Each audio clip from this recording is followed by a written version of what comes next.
भैया, पूरे 12 किलो गेहूं है, अच्छे से पीस देना। हाँ ठीक है, शाम को आकर ले जाना। अच्छा, कितने पैसे बताए तुमने?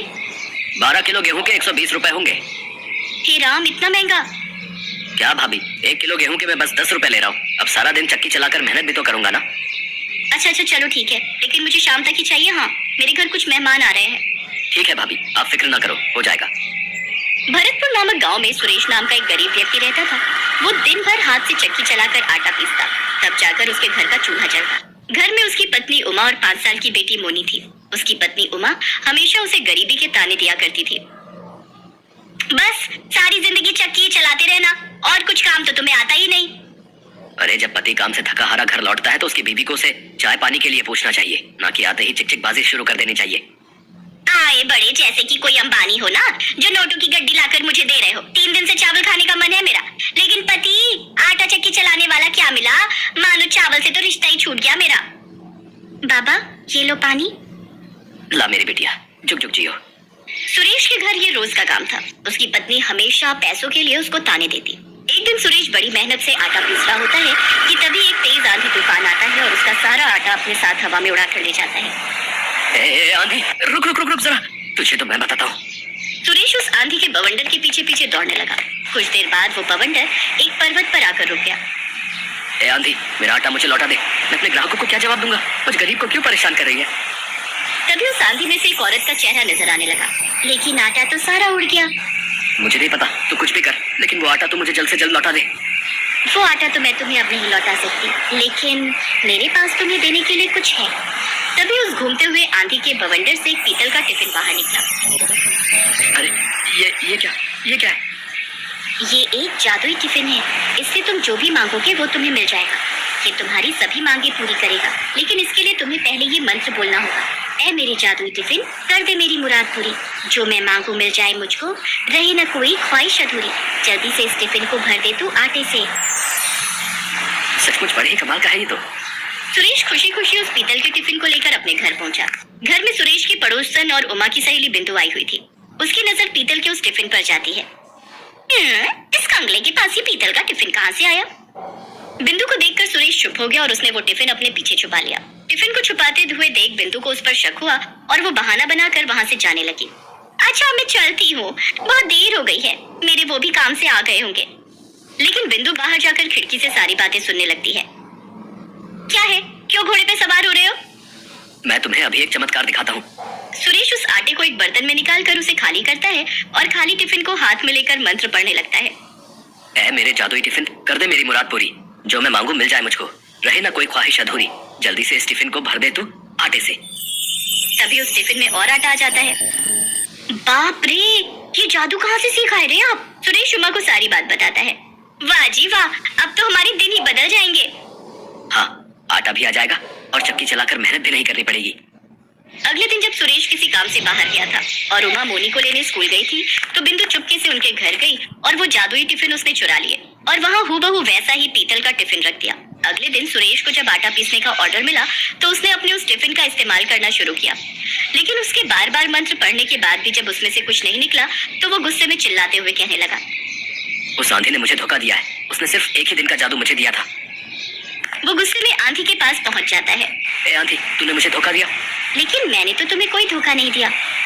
ये रखो अपना जादुई टिफिन, ये तो अब बिल्कुल भी काम नहीं कर रहा है। लेकिन ये तो वो टिफिन है ही नहीं जो मैंने तुम्हें दिया था।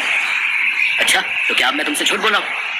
तभी उस आंधी ने अपने जादू से एक बड़ा टिफिन निकालकर उसको दे दिया। ये बड़ा जादुई टिफिन है, तुम इसमें जितना चाहो उतना आटा मांग सकते हो, लेकिन इसको इस्तेमाल करते वक्त तुम्हें ये मंत्र पढ़ना है। ऐ मेरे बड़े जादुई टिफिन, कर दे मेरी मुराद पूरी, जो मैं मांगू मिल जाए मुझको, रहे ना कोई ख्वाहिश अधूरी, जल्दी से इस बड़े टिफिन को भर दे तू आटे से। तभी वो बड़ा सा टिफिन आटे से भर जाता है। सुरेश उस भरे हुए बड़े टिफिन को सर पर उठाकर घर लौट आता है। बिंदु उसे आते हुए देख लेती है। इतना बड़ा टिफिन, लगता है ये भी पूरा आटे से भरा हुआ है। अब तो मुझे इसे भी चुराना ही होगा। घर आकर सुरेश उमा को फिर से सारी बात बताता है। सच में जी, ये तो बहुत बड़ा टिफिन है, अब तो हमारी कमाई खूब होगी। हाँ उमा, जितना पहले मैं महीने भर में जाकर कमाता था, उतना अब मैं एक दिन में कमाऊंगा और मैं खुद का आटे का बड़ा सा गोदाम खोलूंगा। हाय, मुझे तो अभी से ही सोच सोच कर खुशी हो रही है। तनी एक बार हमको भी तो जादू दिखाओ ना। सुरेश ने उस बड़े टिफिन के आटे को कनस्तर में डाला और मंत्र पढ़ने लगा। ऐ मेरे बड़े जादुई टिफिन, कर दे मेरी मुराद पूरी, जो मैं मांगू मिल जाए मुझको, रहे ना कोई ख्वाहिश अधूरी, जल्दी से इस बड़े टिफिन को भर दे तू आटे से।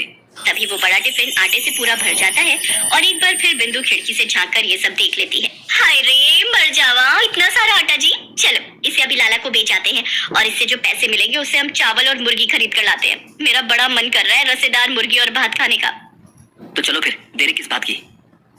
वो लोग लाला के पास आटा बेचने चले जाते हैं और बिंदु इस बात का फायदा उठाकर जल्दी से एक वैसा ही बड़ा सा टिफिन बाजार से लाकर रख देती है और उस जादुई टिफिन को चुरा ले जाती है। अगली सुबह सुरेश उस बड़े टिफिन को लेकर अपने काम पर पहुंचा और उससे एक बार फिर आटा मांगने लगा। वो काफी देर तक मंत्र पढ़ता रहा।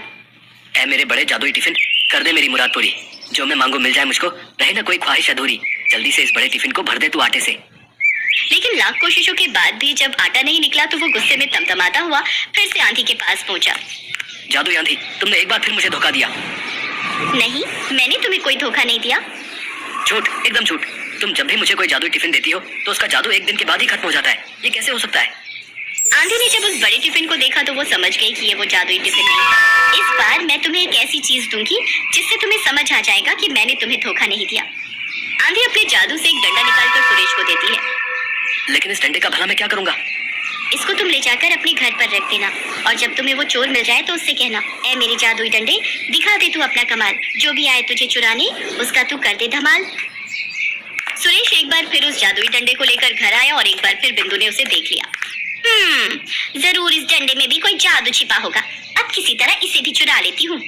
अगले दिन मोनी जब स्कूल गई हुई थी तो सुरेश और उमा ने घर से बाहर जाने का नाटक किया और दरवाजा खुला छोड़कर चले गए।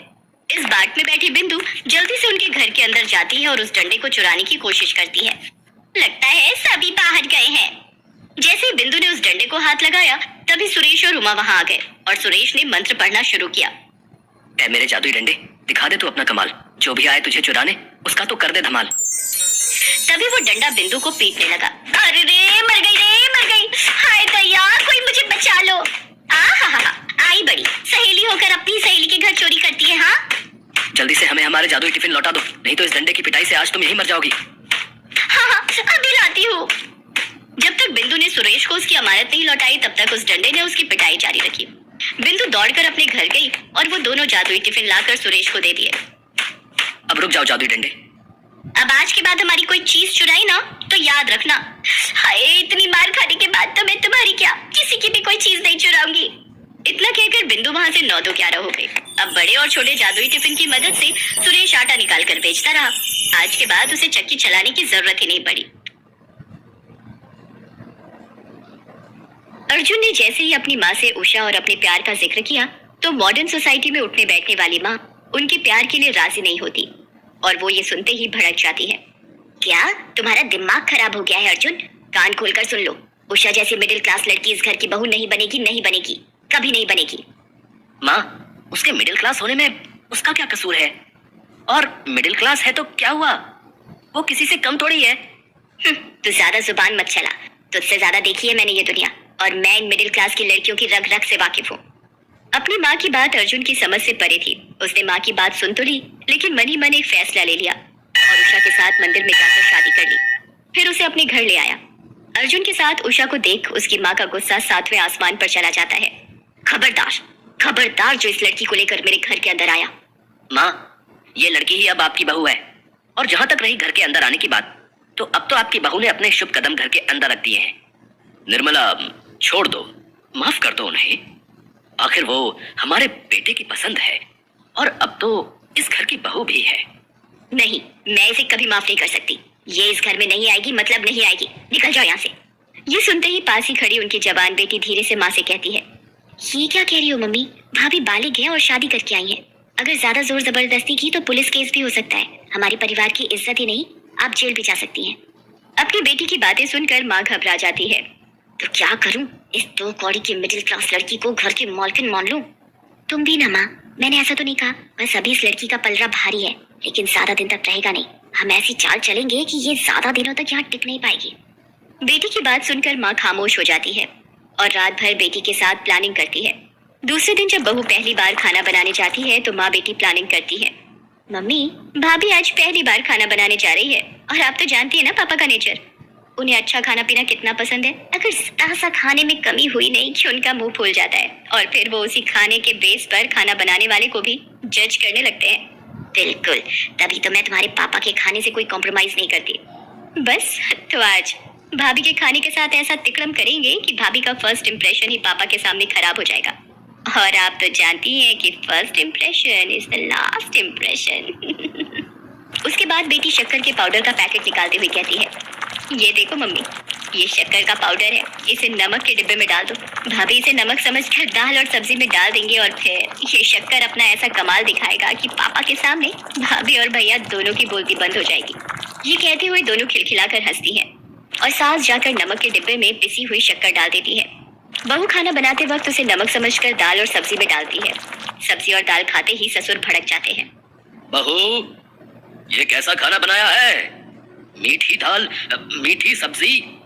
ये दाल सब्जी बनाए हैं या मिठाई?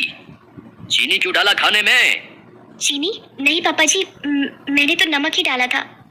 तो क्या मैं झूठ बोल रहा हूँ? खुद ही टेस्ट कर लो और बताओ इसमें शक्कर है या नमक। मुझसे बहुत बड़ी गलती हो गई थी कि मैंने मेरी बीवी की मर्जी के खिलाफ तुम्हारा साथ दिया। मम्मी ने तो पहले ही कहा था, बस आप ही बहू बहू कहकर अपना प्यार लुटा रहे थे। और कहाँ गया ये अर्जुन?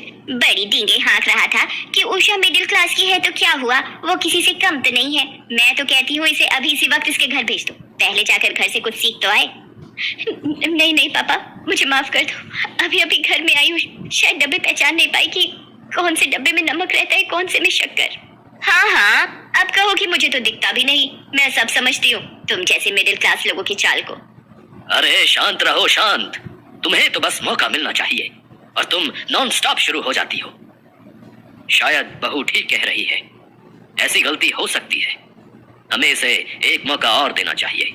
दूसरे दिन जब वो फिर खाना बनाती है तो पहले ही शक्कर का डिब्बा हटा देती है ताकि गलती ना हो, पर सास उससे भी ज्यादा चालाक निकलती है। वो चुपचाप आकर उसके खाने में ढेर सारा नमक और मिर्ची डाल देती है। बहू को कुछ भी पता नहीं होता। वाह, खाना दिखने में तो काफी लजीज लग रहा है, आज मैं जम के खाऊंगा। जम के खाओगे या जमा के बहू को सुनाओगे? और सचमुच खाते ही ससुर चिल्लाते हैं, बहू ये क्या मजाक है? कल खाने में शक्कर ही शक्कर और आज नमक और मिर्च ठोक के भाव में डाल दिया है तुमने। नहीं पापा जी, आज तो मैंने नमक मसाले स्वादानुसार डाले थे। ऐसा स्वाद? एक काम करो, तुम एक निवाला खुद टेस्ट करो। बहू जैसे ही एक निवाला मुंह में लेती है वो मुंह से फुर्र से निकाल देती है। वाह क्या स्वाद है, खाते ही मुंह से बाहर आ गया। बहू तुम्हें खाना बनाना नहीं आता तो तुम बोल क्यों नहीं देती? कोई जबरदस्ती नहीं है।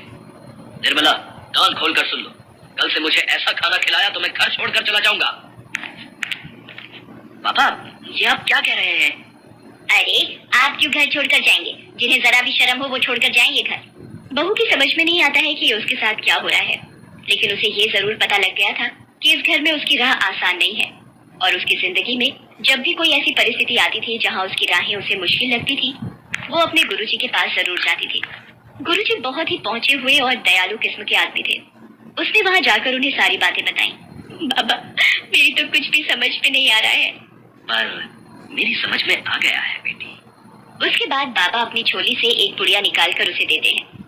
ये जादुई मसाला है, इसे तुम जिस खाने में भी डालोगी उसका स्वाद अपने आप अच्छा और स्वादिष्ट हो जाएगा। लेकिन याद रखना, कुछ भी बनाते वक्त जैसे तुम सोचोगी बनने वाली चीज का स्वाद वैसा ही हो जाएगा। सच बाबा? हाँ, पर जो तुम्हारे साथ चालाकी करेगा उसकी थाली में उसी खाने का स्वाद वैसा ही आएगा जैसा कि उसने तुम्हारे साथ चालाकी करते वक्त सोचा होगा। इधर उसके ससुराल में सास और ननद सोच रही थी कि बहू घर छोड़कर चली गई है। वो मन ही मन खुश हो रहे थे, लेकिन दोपहर तक बहू वो जादुई मसाला लेकर अपने ससुराल आ गई। उसे देखकर सास और ननद ने अपना मुंह फेर लिया, लेकिन बहू ने इस बात की परवाह किए बगैर अपने ससुर से एक बार और अपने हाथ का बना खाना खाने की रिक्वेस्ट की। ससुर पहले तो नाना कहते रहे, लेकिन बाद में मान गए। शाम को बहू खाना बना रही होती है और एक पल के लिए किचन से बाहर जाती है कि तभी सास आकर खाने में मसाला, मिर्च और नमक किलो के हिसाब से डाल देती है। ये तेरा आखिरी दिन होगा इस घर में, तो बड़ी की लड़की, अब तुझे कोई नहीं बचा सकता। सास के जाते ही बहू आती है और उसमें पुजारी बाबा का जादुई मसाला डालते हुए कहती है, खाना खूब स्वादिष्ट हो जा, उसके बाद खाना लाकर जब वो डाइनिंग टेबल पर लगाती है तो ससुर को खाते देख सास धीरे से अपनी बेटी से कहती है, देखना बेटी, अभी एक निवाला खाते ही तुम्हारे पापा ज्वालामुखी की तरह फटेंगे। वाह, क्या खाना बनाया है। क्या क्या बात करते हैं, मुझे तो नहीं लगता कि अच्छा है, एक दो निवाले और खाओ। 2-4 निवाले क्या, मैं तो पूरा खाना खा जाऊंगा। ये कहते हुए फटाफट काफी खाना खा जाते हैं। ये देख सास की आंखें फटी की फटी रह जाती है। हैं? ऐसा कैसे हो गया?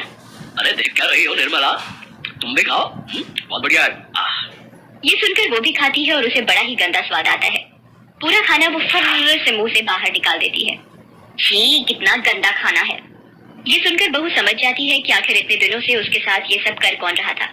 इधर ससुर जी भी अपनी पत्नी को इस तरह खाना उगलते देखते हैं तो ऐसा कैसे हो सकता है निर्मला, भला खाने का स्वाद मुझसे ज्यादा कौन जान सकता है। ये लो चखो। कहते हुए अपनी थाली का निवाला खिलाते हैं तो सास को स्वादिष्ट लगता है। अरे हाँ, ये तो वाकई स्वादिष्ट है। फिर तुम्हारी थाली का क्यों नहीं है? वो भी तो इसमें से बहू ने परोसा है। तो आप भी मेरी थाली का खाकर देखो। ये सुनकर ससुर खाते हैं तो उन्हें स्वादिष्ट लगता है। ये तो बिल्कुल मेरी थाली के खाने जैसा ही है, मैंने पहले ही कहा था। अब चुपचाप खाओ इसे और बिना मतलब मीन मेख निकालना बंद करो। वो जैसे तैसे एक निवाला खाती है फिर फुर्र से उड़ाती है। ये देख पति को गुस्सा आता है और वो अपनी जगह से खड़े होकर चीखते हैं, ये क्या बदतमीजी है, मैं ये बर्दाश्त नहीं करूंगा। सुनते ही रोती हुई वो उनके पैर पकड़ लेती है और उन्हें सारी बात सच सच बता देती है। निर्मला, कोई तुम्हारे या तुम्हारी बेटी के साथ ऐसा करता तो? बेचारे हमारे बेटा बहू एक दूसरे से इतना सच्चा प्यार करते हैं और तुम। माफ कर दीजिए मुझे, माफ कर दीजिए। आज मुझे पता चल गया कि सच्चे प्यार का साथ ऊपर वाला भी देता है। आज के बाद मैं इसे अपनी बहू नहीं बेटी बनाकर रखूंगी। ये सुनकर सभी खुश हो जाते हैं।